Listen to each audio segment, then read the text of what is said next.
Okay, nandito na naman si Mudragon for today's video. Pupunta tayo ng ibang bansa at mamimili tayo ng chocolate. Let's go!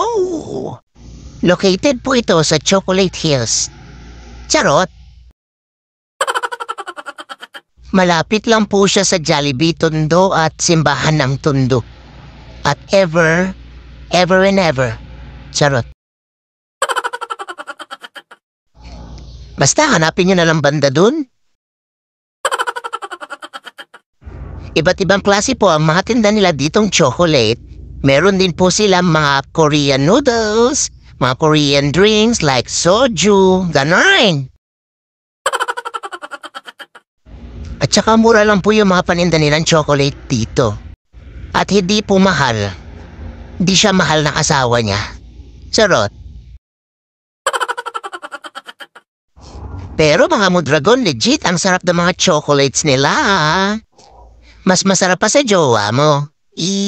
Charot. Kaya ano pang hinihintay nyo? Punta na kayo dito. Siyempre, huwag niyong kakalimutan magdala ng pera. Diba? Pupunta ka tas wala kang pera. Di meow. Pinost ko to kasi wala na yung chocolate. Ubos na nung nakaraang buwan pa. At siyempre, para inggitin kayo. Uy, charot lang ha. Huwag niyo masyadong seryosohin yung video ko and vlogs ko. Bye! Salamat sa panonood, Mamudragon. God bless you all!